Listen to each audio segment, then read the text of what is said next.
Hello everyone, welcome to the pre secure.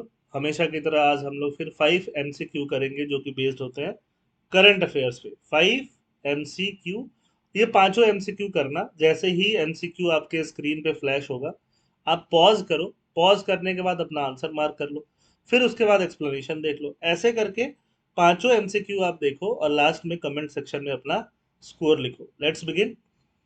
First question आता है गुवाहाटी के बारे में। Guwahati university is the first state university in India to achieve ISO 9001 2015 certification. Guwahati university जो है वो फर्स्ट स्टेट यूनिवर्सिटी है इंडिया में जिसको ये सर्टिफिकेशन मिला है। क्या ये स्टेटमेंट सही है? The certification was awarded by national accreditation board for certification bodies NABCB and TUB Nord Germany. इन लोगों ने मिलकर ये सर्टिफिकेशन दिया है। क्या ये स्टेटमेंट सही है? The quality council of India is an autonomous body under the union ministry of education. Quality council of India जो है वो एक ऑटोनोमस बॉडी है मिनिस्ट्री ऑफ एजुकेशन के अंदर। क्या ये एक स्टेटमेंट सही है? The implementation of the quality management system at Guwahati University was coordinated by Internal Quality Assurance Cell।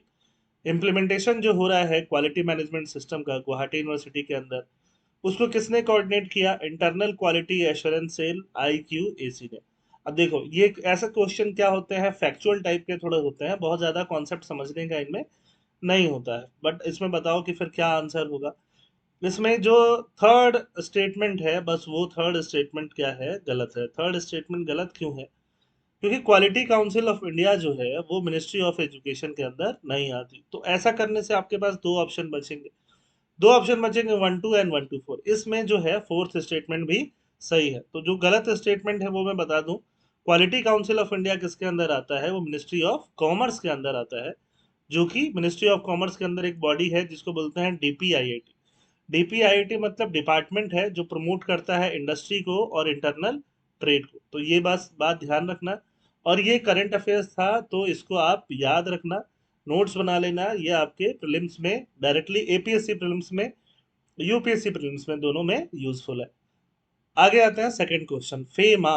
FEMA का मतलब क्या होता है? फेमा का मतलब foreign exchange management act. Foreign exchange management management act. Foreign exchange management act को हम लोग क्या बोलते हैं? FEMA. FEMA came into force on June 1, 2000, succeeding the foreign exchange regulation act 1973। पहले फॉरेन एक्सचेंज मतलब फॉरेन से जो करेंसी है, इंडियन करेंसी, फॉरेन करेंसी, तो उसको एक्सचेंज करने के लिए जो रेगुलेशन एक्ट था उसका नाम क्या था? फेरा। और फॉरेन एक्सचेंज मैनेजमेंट मतलब पूरा जो मनी का सर्कुलेशन है, करेंसी सर्कुलेशन है, उससे रिलेटेड जो एक्ट आया उसको रिप्लेस करके उसका नाम क्या आया? फेमा। तो क्या ये सही है? The main objective of FEMA is to restrict external trade. में फेमा जो है, जो एक्ट आया फॉरेन एक्सचेंज मैनेजमेंट, उसका मेन ऑब्जेक्टिव क्या है? कि एक्सटर्नल ट्रेड को रेस्ट्रिक्ट करना, एक्सटर्नल पेमेंट को रेस्ट्रिक्ट करना, फॉरेन एक्सचेंज मार्केट को लिमिट करना। क्या ये सही है?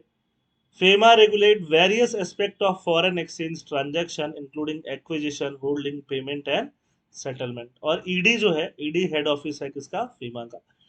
तो ऑब्वियस बात है, रेस्ट्रिक्ट क्यों करेगा? ये रिस्ट्रिक्शन वाला है, इसको बढ़ावा देगा, फैसिलिटेट करेगा।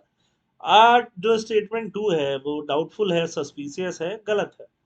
तो सीधे सीधे जो आपका C और D जो हो जाते हैं वो क्या हो जाते हैं? गलत हो जाते हैं। A और B में आप कंफ्यूज हो सकते हैं थोड़ा बहुत, बट यहाँ जो आंसर है वो क्या है? अगेन बी, जिसमें 1 3 4 दोनों क्या है? सही है ना? बाकी सारे स्टेटमेंट भी सही है। Third question of the day की तरफ चलते हैं हम लोग। थर्ड क्वेश्चन ऑफ डे है UAPA के बारे में, unlawful activities prevention act. Unlawful activities prevention act बना कब? 1967 में, to set a reasonable restriction on fundamental rights, fundamental freedoms under article 19(1) of the constitution. Article 19(1) के अंदर जो फंडामेंटल राइट्स दिए हुए हैं या फंडामेंटल फ्रीडम्स दिए हुए हैं, उनका रेस्ट्रिक्शन, उन पे रिस्ट्रिक्शंस लगाने के लिए कौन बना है? यूएपीए बना है ना? क्या ये सही है? The UAPA replace the terrorist and disruptive activities act TADA and POTA after they were repeal. तो यूएपीए तो 1967 में ही आ गया था, टाडा पोटा बाद में आया।